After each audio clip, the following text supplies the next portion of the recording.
Ishi kwa hekima, usiishi kwa mihemko. Mtu asije akakudanganya kwenye maisha yako. Uwe na siri zako ambao humwambii mtu, hata uwekewe kisu shingoni utabaki nayo. Naongea na watu wana binadamu. Jidai unasema kila kitu, yatakukuta. Wewe unahitaji kujenga nyumba, unafanya matangazo. Unahitaji kuwekeza mali, unafanya matangazo. Kuna kitu hamkijui kinaitwa negative energies, nguvu ambaya. Unapoanza kutangaza mambo yako ya kimaendeleo, unakaribisha nguvu za upinzani. Na mimi nikwambie, acha maneno mengi, fanya vitendo vingi, washtukie umeshawekeza. Haleluya. Kuna vitu vingi vimeharibika kwa sababu ya mdomo wako. Mdomo wako unaongea sana, unaongea na mradi wa kuku na stories za nini? Acha vitendo viseme.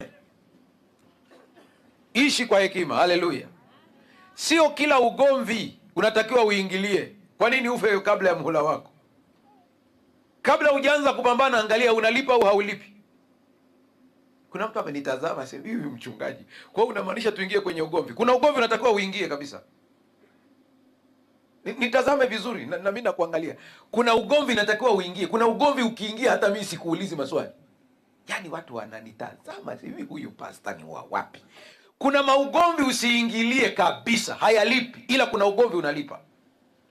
Unasema upi unaolipa? Huwezi kuona mtoto wako anashambuliwa umesema Yesu ingilia kati baba. Na mtu amekuja hapo, limekuja sio ni kichama ni nani, anataka kuua mtoto wako, unapiga magoti unaomba. Ha? Andiko litatimia. Watu wangu wanaangamia kwa kukosa nini?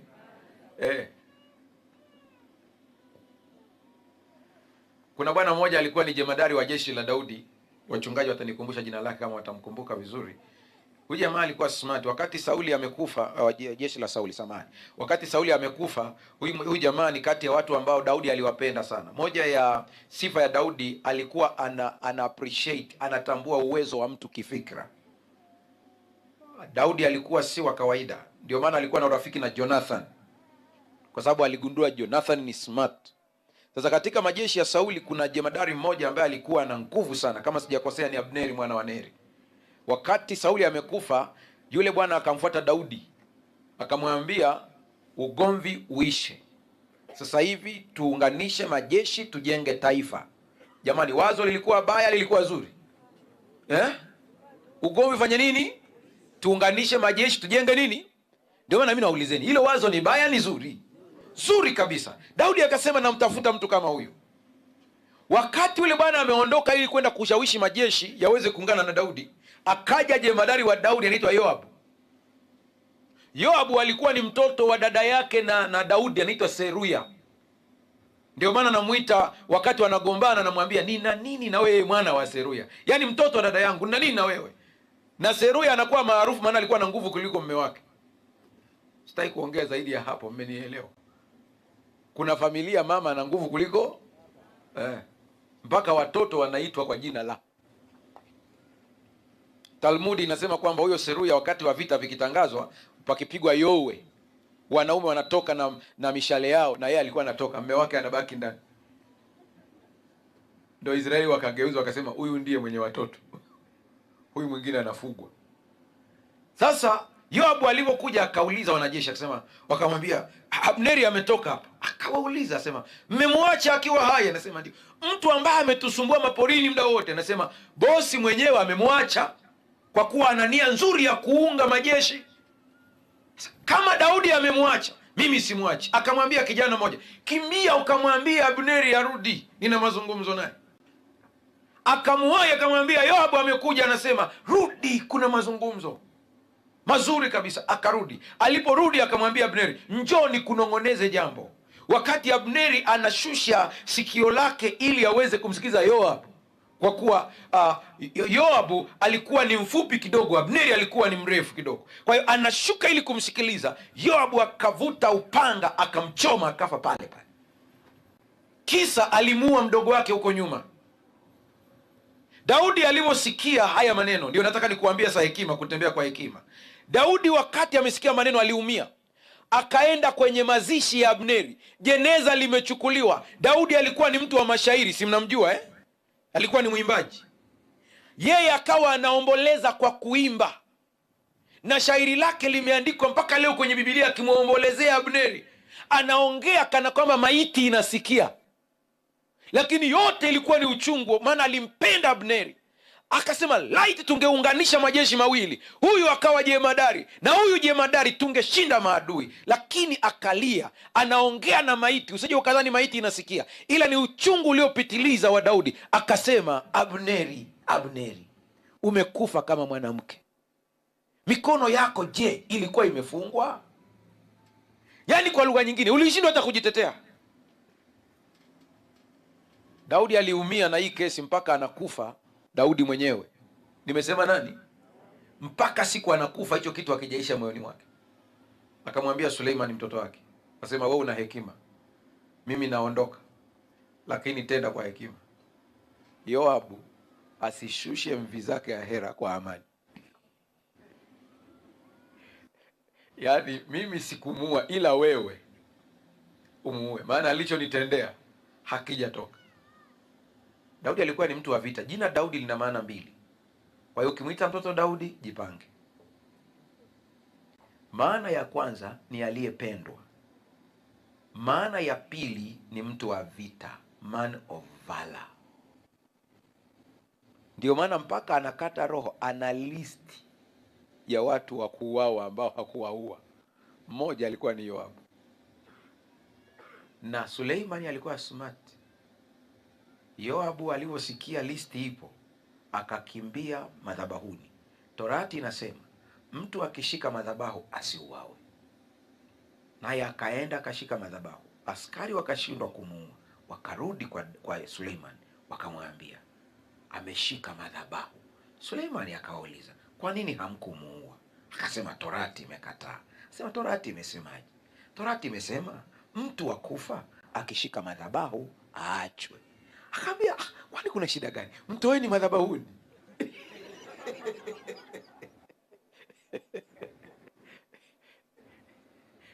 Torati imesema asiwawe akiwa ameshika nini? Kwenye madhabahu msimuue, ili mtii Torati. Mtoeni. Mungu atusaidie sana. Unajua kuna baadhi ya vitu vyako kwenye maisha vimeharibika, sio kwamba Mungu hakupendi, ila ulishindwa kuishi kwa hekima. Sio kila mtu anayekushambulia unamjibu. Kuna vitu vingine potezea. Haleluya, haleluya. Wanandoa wote mlioko hapa mnitazame vizuri, niwaambieni, sio kila wakati kwenye ndoa utapata haki yako. Wakati mwingine kubali kupoteza haki yako ili uokoe ndoa yako. Kuna kitu kimoja tu ambacho sikushauri, ukikilinganisha hicho na ndoa, hicho ndio kiwe kikubwa zaidi.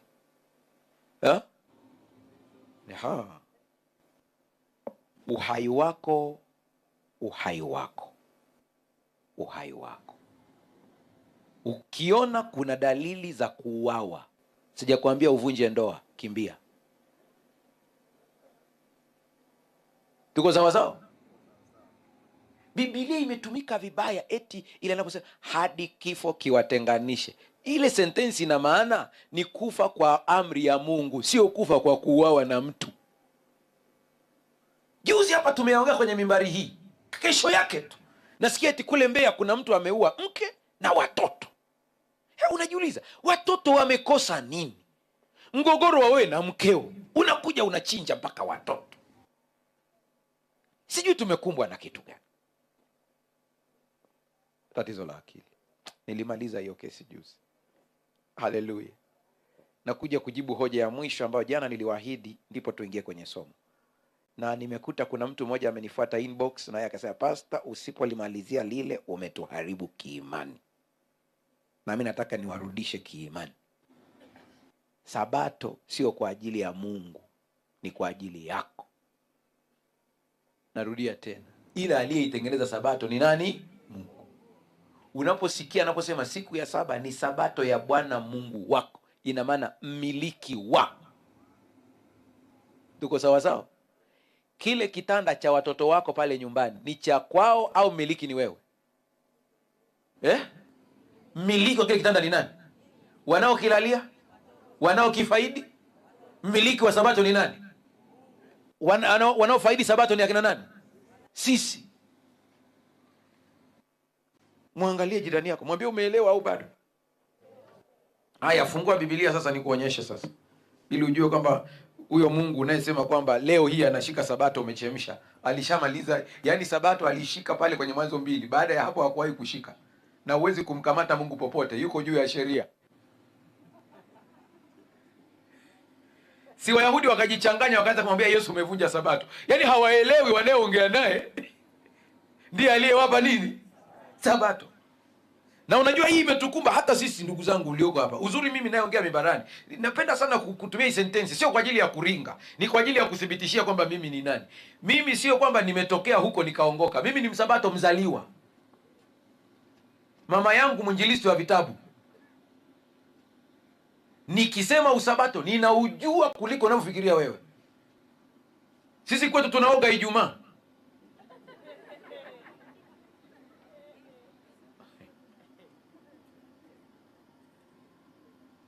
Angeongea mtu mwingine hapa ungesema ni mamluki. Mimi niambie ni mamluki, nimetokea wapi? Maana nimezaliwa humu.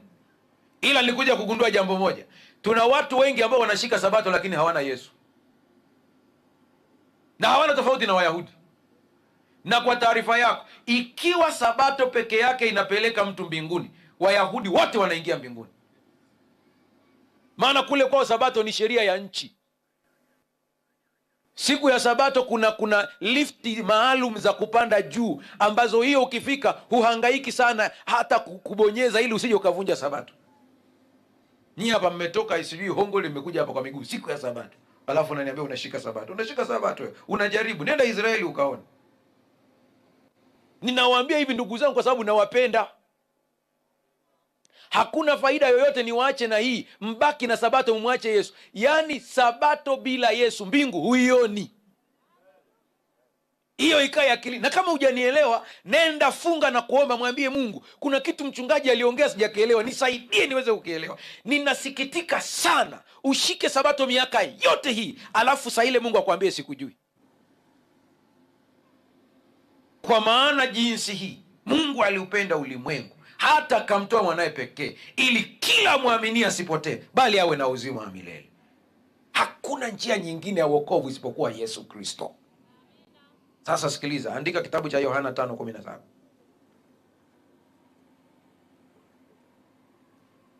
Sinianzie 14 ili tuone muktadha. Ukifungua hapo sema amina. Kama hujafika sema nisubiri. Kama umefika sema amina. Kama hujafika sema nisubiri. Kristo wa neema yote. Yaani kuna wabishi kufika hawajafika na wataki kusema. Kama umefika sema amina. Kama hujafika sema nisubiri. Aya, nasoma fungu la 14. Baada ya hayo Yesu akamkuta ndani ya hekalu. Unakumbuka huyu habari ya huyu mtu aliyeponywa. Akamwambia, angalia umekuwa mzima, usitende dhambi tena, lisije likakupata jambo lililo baya zaidi. Yule mtu akaenda zake, akawapasha habari Wayahudi ya kwamba ni Yesu aliyemfanya kuwa mzima. Fungu la 16. Kwa sababu hiyo Wayahudi wakamuudhi Yesu kwa sababu alitenda hayo siku ya sabato. Alitenda hayo siku ya Jumapili. Haya, fungu la 17. Akawajibu, Baba yangu anatenda kazi hata sasa, nami natenda kazi.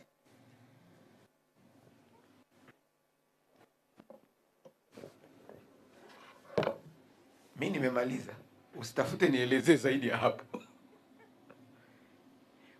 Wewe usije ukajiingiza kwenye habari ya kumhukumu Mungu. Eti Mungu anambia, Mungu umevunja sabato. Nikana kwamba anakuambia, kwani inanihusu mimi? Sabato ni kwa ajili yako wewe. Sabato ilifanyika kwa ajili ya mwanadamu.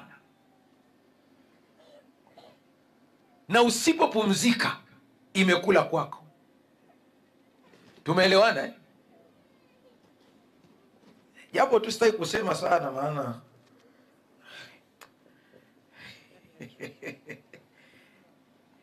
katika watu ambao hawashiki sabato ni sisi wachungaji na wazee wa kanisa, kama ulikuwa hujui. Na tumeruhusiwa kwenye Torati. Nimetulia kidogo ili akili yako iende hivi alafu irudi. Nenda kasome story wakati wanafunzi wa Yesu wamevunja masuke siku ya Sabato. Wayahudi wakamwambia Yesu, wanafunzi wako wamefanya isiyo halali siku ya nini? Yesu akawajibu akamwambia, nyie hamkusoma kwamba Daudi alikula mikate ambayo haikumpaswa na asihesabiwe hatia. Akaongeza hapo kwenye fungu hilo anasema, na makuhani nao huihalifu Sabato wasihesabiwe hatia. Kwa nini? Nyie ndio mnaoshika Sabato, maana mnakuja kanisani, mnakaa mmepumzika. Sisi tunashughulika. Mzee wa kanisa mara ametembea, ametoka huku, mara amehubiri, kichwa kiko na kazi nyingi. Ila tu tumeandikiwa na Yesu kwamba wao wanaivunja Sabato, lakini hawahesabiwi nini? Hatia. Maana hawaivunji kwa ajili ya mambo yao, wanaivunja kwa ajili ya kazi za Sabato. Haleluya, haleluya. Sasa sikia, kama uko hapa unashika Sabato lakini hujampokea Yesu Kristo kuwa Bwana na Mwokozi wa maisha yako, ni sawa na mtu aliyelipa nauli na hana tiketi.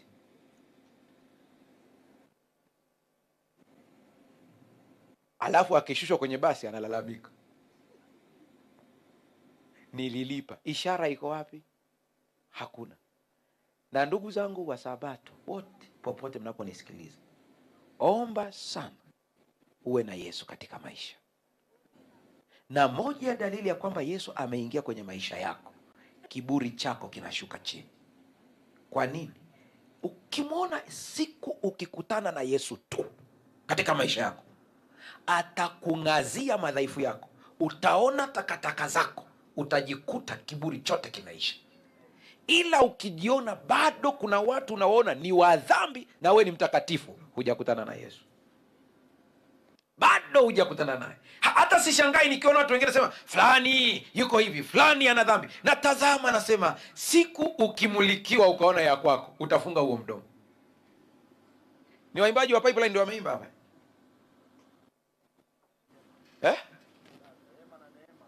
Wako wapi wale waimbaji? Ule wimbo wenu ule mnauimba, utafakarini. Hata hapo ulipokaa ni neema. Hata kuijua Sabato ya kweli ulijaliwa. Kuna maprofesa hawajui, wewe umejua. Sasa unaanza kufurukuta, sisi masalio bwana.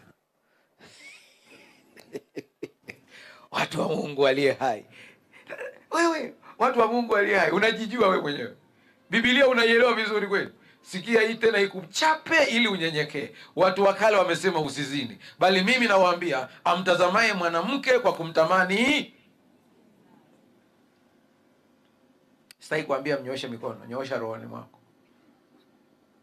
Watu wa kale wamesema usiue, bali mimi nawaambia amuoneaye hasira ndugu yake ni muuaji. Nani anapona hapa? Mungu atusaidie sana. Naomba tusimame kidogo.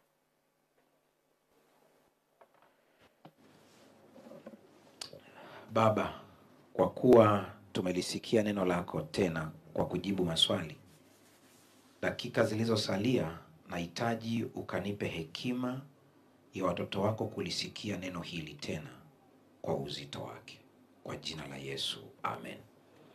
Andika ufunguo wa kufungua magumu. Nimesemaje? Ufunguo wa kufungua magumu. Leo alfajiri ya saa 10 nilikuwa na ibada maalum na kikundi maalum cha wakina mama wa nchini Marekani ambao wanajiita Women Prayer Warriors. Na katika kitu ambacho wengine wananiangalia hata sasa hivi, katika mambo ambayo tulijadili asubuhi ya leo, niliwaambia tu kwamba kuna somo ambalo nililiandaa kwa ajili ya kambi, ila kwa vile nimeanza na nyie nitawamegea kidogo, na ndilo ambalo nakwenda kuwamegea sasa hivi. Hawa kina mama wamewasalimia sana. Unajua, kwenye maisha haya hakuna mtu ambaye ni mjanja ambaye hawezi kujifunza kwa wengine. Ukijikuta kwenye haya maisha unajiona kwamba wewe unajua vitu sana, ni dalili kwamba hujui. ila mtu yeyote ambaye Mungu amemjalia hekima atatafuta kujua kila kukicha, kwa sababu anatambua ya kwamba bado hajajua vitu.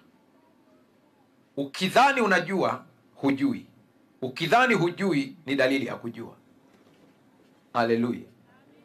Naangalia mashujaa wa imani katika Biblia wengi, wa Agano la Kale na Agano Jipya. Natazama maisha yao na jinsi ambavyo rekodi za Biblia hazikuficha madhaifu yao, zikaweka bayana. Juzi tuliona habari ya Ibrahimu hapa, baba wa imani, lakini imani yake haikuwa imara siku zote. Kuna wakati ilitikisika. Kaangalie katika YouTube, nimeweka somo maalum kuhusiana na Ayubu. Ayubu anaonekana kuwa shujaa wa imani na anatajwa akiwa mkamilifu, lakini ukisoma kitabu cha Ayubu unagundua kuna mahali imani yake ilitikisika kabisa. Japo hatuongelei mtikisiko wake, tunaongelea tu imara wake. Ukiwatazama watu ambao tumewasifia sana kama kina Daudi, kuna wakati Daudi alijaribiwa pia. Acha habari ya mke wa Uria, kuna wakati alijaribiwa kuhesabu majeshi. Biblia inasema shetani akamwingia Daudi akahesabu majeshi ya Israeli na pakatokea pigo kubwa sana. Kwa nini litokea? Ni kwa sababu Daudi alidhani anashinda vita kwa sababu ya jeshi kuwa kubwa. Hata wewe kuna wakati kibinadamu na imani yako inatikisika, lakini leo nahitaji nikuambie hivi: ukijikuta katika Ukristo wako ulikuwa unaenda vizuri na kuna mahali ukatikisika, usianze kukata tamaa na kulala chini kama mtoto. Inuka tena, anza safari ya imani upya. Mashujaa wa imani wote walipitia zoezi kama la kwako. Ukiniambia habari ya mashaka, walikuwa na mashaka. Ibrahim baba wa imani anaogopa kufa, mpaka anamwambia Sara, waambie kwamba we ni dada yangu. Lakini katika Waebrania sura 11 anatajwa kuwa baba wa imani. Haleluya. Anatajwa akiwa ni mshindi. Mungu atukuzwe, kwa sababu haangalii ulivyoanza, anaangalia unavyomaliza imani yako. Mungu angeliangalia tulivyoanza, nani angeweza kusimama?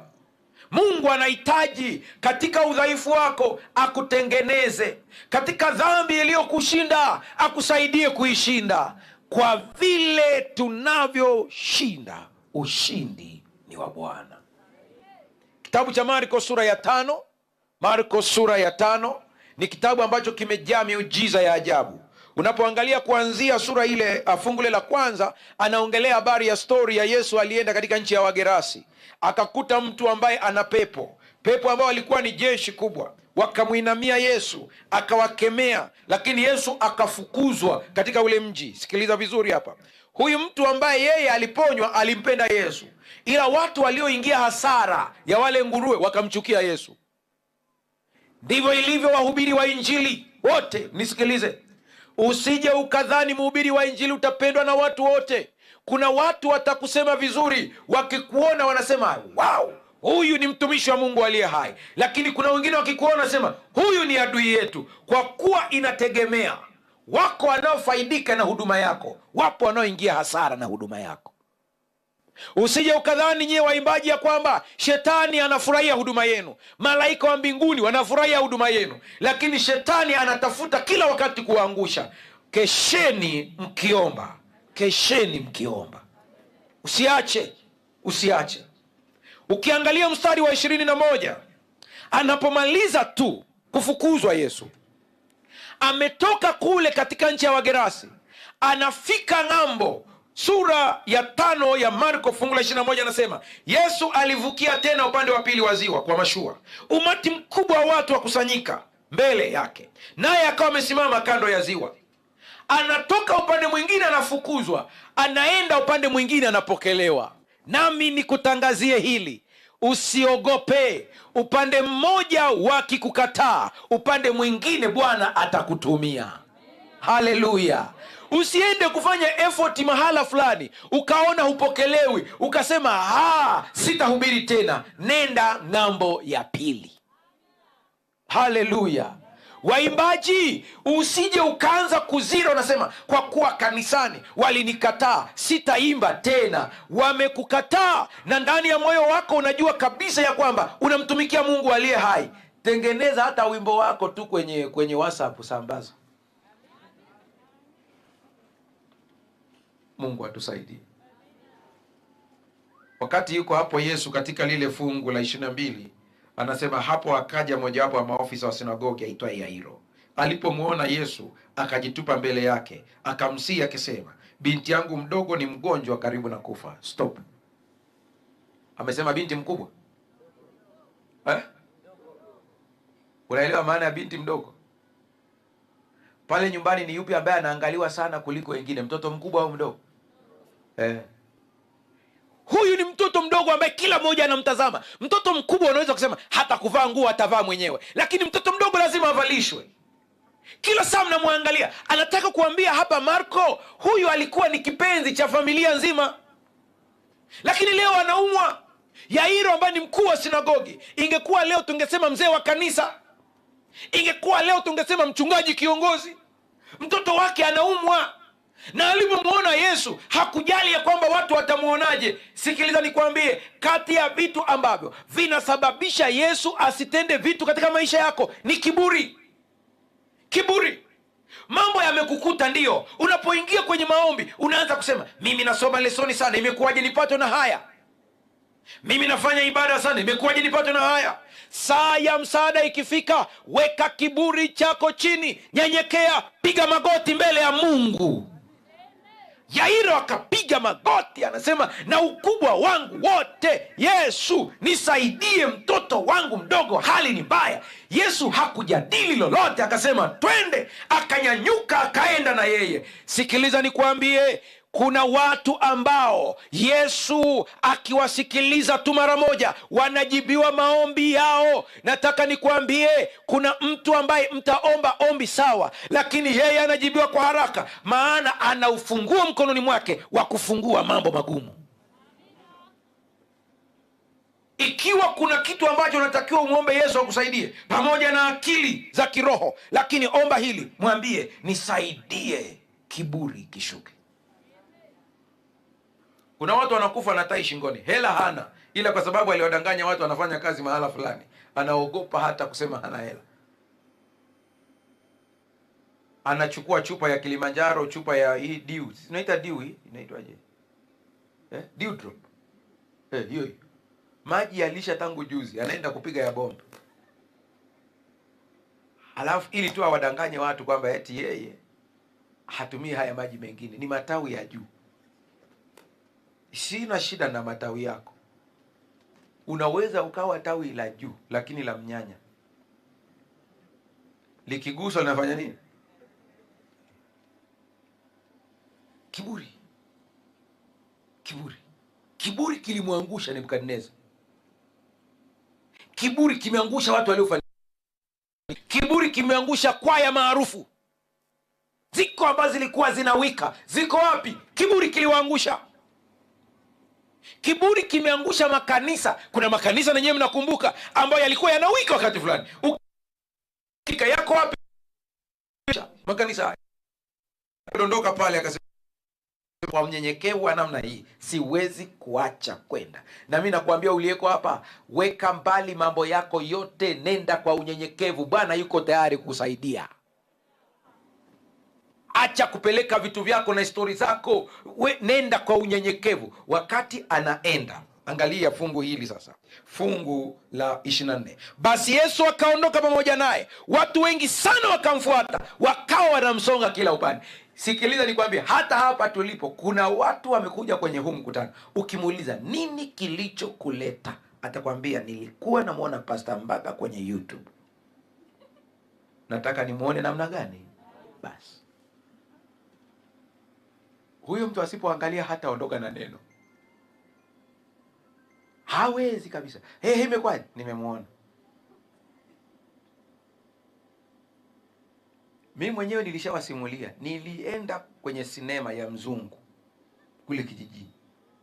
Nia yangu ilikuwa sio kuangalia sinema, nilitaka nishike nywele za mzungu nijiridhishe zinakuaje.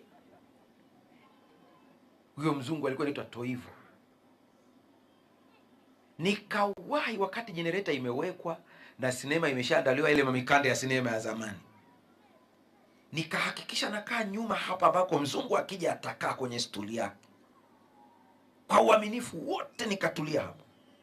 Mzungu akaja akakaa.